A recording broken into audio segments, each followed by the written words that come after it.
Hi, I'm Bill Schmick. Welcome to 30 Minutes. In my last segment, we talked about income inequality in the United States, and this is part 2. And if you've missed the first part, don't fret. You can go to GNAT's website, go to Video on Demand, and you'll see it there, and just click on it. So no problem there. But I'd like to summarize a bit about what I said last time. Income inequality in the United States, which I've termed the incredible shrinking middle class, is a very, very serious issue, although you don't hear very much about it from the politicians. Certain people, including the chairwoman of the Federal Reserve, has voiced her concerns about this issue, and really they have a point. I mean, I said last time that the way to best compare income inequality in the United States is to compare it to other countries. And there is an index called the Gini, G-I-N-I, the Gini index, that was developed to do just that. And what you'll find is that the United States comes in dead last as far as developed countries go in income inequality. That's right, dead last. We're at 38, where the Gini index goes from 0, meaning 0, everyone gets the same wealth and income, to 1, where only one person in the country, whatever country, gets all the wealth. So the higher the number you have, the more income inequality that you suffer. The United States is 0.38. That's 6 points larger than the last developed nation. Countries like Chile and Mexico and Turkey have more income equality than we do here at home. The problem is that this accelerating income inequality in the United States could have some dramatic effects on not only the economy, but in our social classes and what will happen in the future. This country's income inequality has gotten to such proportions that it's almost like what you saw in, say, the 20s, okay? Which brings in mind the 20s and the 30s. And I'm kind of study that era of the country. And I see a lot of similarities over the last couple of years in the United States to what happened in the 30s. For example, if you recall, we had the stock market crash in 1929. We had a stock market crash in this country, the second big one in 2008, 2009. We didn't go into a Great Depression. I think that's thanks to the Federal Reserve, but we are in the Great Recession. And what's happening is that even though the stock market is going to great heights, the unemployment rate has been very, very sticky. And even saying that now that the unemployment rate is under 6%, most of us out there don't feel as if we're taking part in this recovery. And I believe this has a lot to do with income inequality. For example, the top 5 or 10% of income earners in this country had a whopping 275% or more increase in the last 30 years in their income, versus a 33% gain in the lowest 20%.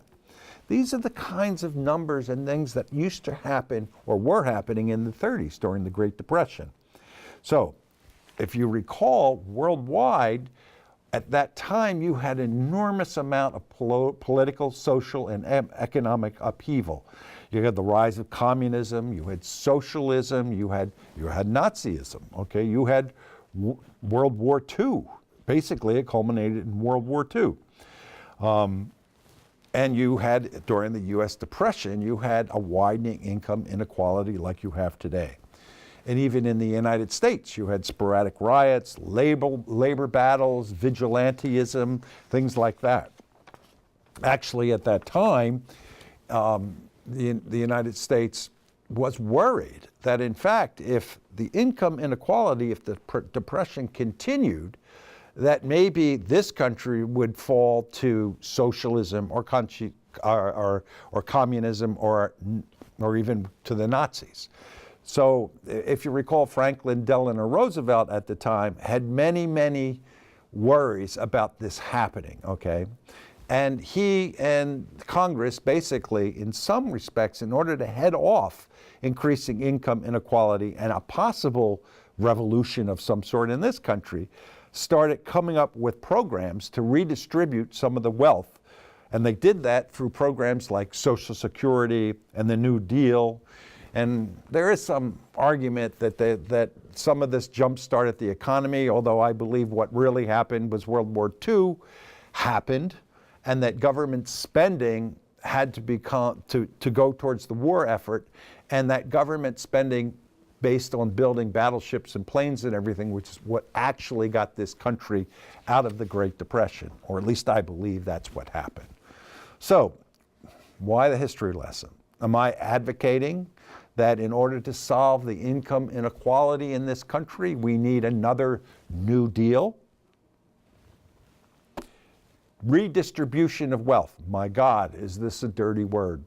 I won't be political, but for the most part, whenever any politician raises the issue of redistribution, the opposition immediately starts calling them socialist or communist, even though there is no socialism or communism as we used to know it today in this world. Then you have the people that argue that Reaganomics was the problem, that President Ronald Reagan's theory, political and economic theory, that if you grew the economy strong enough and well enough, that money would trickle down somehow to you and I in the middle class or to the lower poverty line classes. Well, after 30 years, trickle down doesn't seem to be working, okay? So in the face of contrary evidence, there's a big hole in exactly what do we do about this, if anything, okay? What my argument is that we should look at my favorite saying, which is, what we don't know, we don't know. What? What I mean by that is what we don't know is that 21st century capitalism is not your daddy's capitalism. Now, in every political campaign, people talk about free markets, laissez-faire economy, capitalism. They talk about this almost as if those economic concepts are equal to democracy. But democracy is a social and a political idea, whereas capitalism and free markets, if we ever had them, is an economic ideal. But in this country, in our hearts and in our minds, the two are somehow equal. What we don't know is that they're not equal. You can have democracy without capitalism. Okay, it's okay to say that. And I'm certainly not advocating the end of capitalism by any means. I am a capitalist. I just would like to see a different kind of capitalism, not a 21st century capitalism. You see, the problem is that no matter what we do here in the United States about income inequality in and of itself is going to continue to grow worldwide. Why? I went through this in my last segment. It's the way capitalism has grown up, okay, throughout these last 30 years. It's about global competition and what big corporations need to do in order to compete overseas. And that is, they need to be bigger, and they need government help. They need tax breaks. They need low-cost loans in order to compete with the low-cost loans and the tax breaks that the corporations in China or India or Germany are getting from their governments. So the idea of a free market system doesn't work in 21st century global capitalism. And yet, myth of myths, every time the elections come by, we're talking about capitalism and free markets as if nothing has changed in 30 years. Ask yourself this. Do you really believe that the communism has changed in the last 30 years? Of course it has. Look at mainland China. You've got basically a communist political system and what they call a free market capitalistic system. Not quite. Not quite. And just as not quite, you don't have a free market in the United States. You haven't had one, as I said, since your daddy's years, and before that. Now, what was capitalism of yesteryears? Well, capitalism had accountability. It had rules of law. It was fair and competitive markets. Compensation was appropriate to social value created. When was the last time you got a raise? Yeah. Equal access to capital. Are there any business owners out there? Raise your hand. Okay. Can you get a loan at the bank? I won't mention any of those big conglomerates, but any of the Fortune 500 companies can go to any bank in the United States and get a loan at a very, very low cost of interest. Can you? Of course you can. You go to your local bank, and the only corporations and companies, small companies and people who can get a loan at a bank is those who don't need to borrow the money. Okay, that's what the reality is today in our country. Okay, financial markets function as a source of lending and capital. The stock market. Do you really believe the stock market is functioning as a source of lending and capital? Back there in my daddy's age, a company that would go public in the market, and that's how they would find their funding along with the banking. Today, the majority of Wall Street is shuffling money from here to there to back to here, okay? It's speculation, and we all know that. Today, in our 21st century capitalism, what have we found? Well, we found a decline in domestic competition. Every day you turn around, there's somebody else buying somebody else. The merger and acquisitions are run rampant, and bigger is better, and bigger is better, largely because of what I said, because of global capitalism. And as I said, bigger is better, and it's gotten to the point that it's too big to fail. And many of our financial banks, for example, fall into that category. We have, as I said, a selected access to capital. Okay, depends on who you are that gets that loan. The laws and regulations are drafted to enhance our major corporations' competitive position overseas and to preserve the status quo at home. That's what basically has happened. And as you know, there's now elements of crony capitalism, okay? What does that mean? We all know that there is a financial, if not theoretically political, leaning between our corporations and our politicians and back and forth. In other words, were you surprised that the last 2 or 3 politicians that left Congress or the Senate showed up on Wall Street or in a large corporation within weeks? And this is a two-way avenue, okay? It's almost as if you spend some time in the corporate sector, you do your favors, yada, yada, yada, then you're hired by a Wall Street firm, an investment banking firm, a large corporation for a couple of years, and then you're back in government, okay? I call that crony capitalism, and that's rampant, okay? So,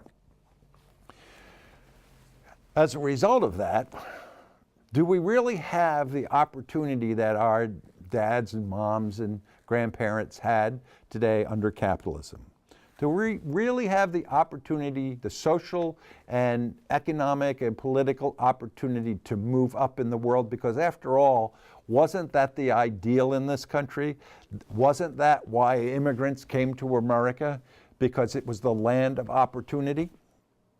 Well, let's look at that, okay? Access to education. Education, evidently, for many people who look at income inequality, education is the key. That the argument goes, if more of the wealthy would allow those who are not, the middle and lower income areas, to go into school and graduate and get college degrees and then come out, that mobility within income will increase. It's no accident that of I think there was a statistic that said that of all the elite schools in this country, only 8% of lower income students could actually enter. So there is a restriction, not only from this point of view, but from the cost point of view. As we all know, education has increased, the cost of education increases yearly. I think it's about 6 or 7% a year. So that there's really, different from my age, I could pay off my student debt in 2 or 3 years. Today, students are amassing anywhere from $50,000 to $100,000 to $150,000 in student debt, which stays with them year after year, decade after decade. So those costs are actually turning people away from higher education. Very recently, 2 weeks ago, I have a great buddy, and he asked me to go to his daughter's engagement party. Well, I've traveled all over the world. Half of my life was in different countries investing in finance, and I've been to most of the emerging markets. Well, anyway, why the story? Because I went to the engagement party with my wife. We drove up to the house, or looking for the house, and what we found was this gated community with big walls and gates and a security guard. And I turned to my wife, I said, you know, this is very similar to what I saw in Johannesburg in South Africa back during the apartheid wars, where all the wealthy people lived in gated communities with security guards, and all the rest of the people suffered out there. And it struck me that in this country, I've been all over this country, and I'm starting to see this all over Texas, Florida, New York, even here. So it just is another sign, a worrying sign to me of where our society is going. And also what is happening in these gated communities and in these elite schools is that, and this is natural, that the wealthy's children are meeting the other wealthy children and spending less and less time out there in the world with the rest of us. And like in the Middle Ages in feudal societies, what is happening is that the wealthy are marrying the other wealthy, okay? And this is increasing, and so their society is getting tighter and tighter and leaving out the rest of us. Now, a lot of you out there would probably say, let's get the government involved. Let's redistribute this wealth, okay? Let the laws change. Now, I'm not so sure that that's the answer to this situation, okay? That tax the rich, tax the top 20%, take their money away and redistribute it to the rest of us, okay? It seems to be the answer, but it's too easy, and I'll tell you why. Because government is part of this problem.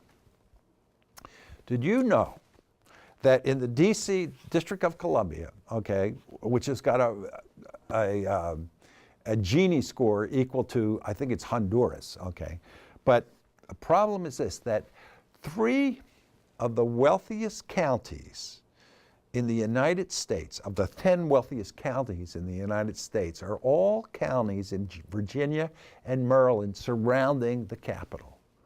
Now, how could that be? Well, what I found out in my research is that over the last 30 years, government spending, okay, as you know, and as we've been taught, has increased and increased and increased.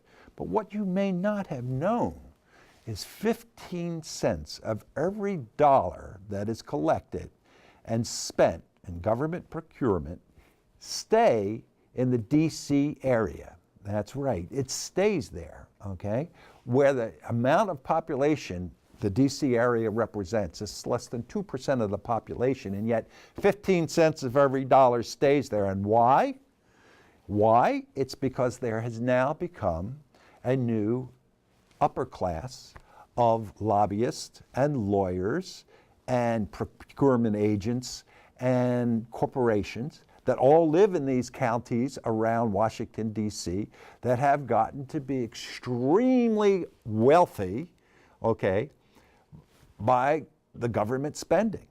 So, I'm not so sure that I want to see, for example, that like in the Washington, D.C. area, that the top 5% of income earners earn 54 times the amount of money that the low income earners earn in Washington, D.C. So think about it. If we're going to go and tax the wealthy, whether it's higher income taxes or what, okay, and the government brings all that money in, is it going to be redistributed, or will it happen? And I believe it will.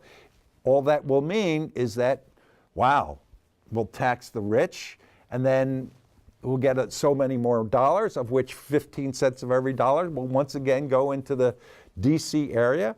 Do I trust that the government is going to equitably redistribute that income to the middle class and lower middle class? No, I don't. I don't believe that, especially with the two-way street between corporate America and the politicians, okay? Now, what does that mean, okay? What that means for me is that, in fact, the politicians in this country are part of the problem, not part of the solution. You probably know that the average income of most of the politicians in this country is over $775,000 a year. Yep. So that automatically puts them in the 1%. Senators are, I think the average is between $1 and $2 million, okay? Once again, they're part of the 1%. Do I really believe that the Congress and Senate are going to legislate changes that will affect their own economic well-being? Maybe in a couple of instances they will, but for the most part, no. I do not believe this is going to happen. In fact, any kind of redistribution that we're talking about here will just probably make the matters even worse. So what's to be done here?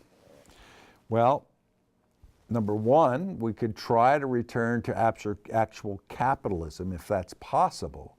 But as I've said to you, the situation has changed globally. We can't control what happens in India or China or Vietnam or Spain, okay? They're on a roll of global capitalism, and in order for this country to compete, we too have to play the game of global capitalism. We could try in some shape or form to legislate the return of actual capitalism, and what do I mean by that? Well, we could provide incentives, okay, for banks to lend to small business people.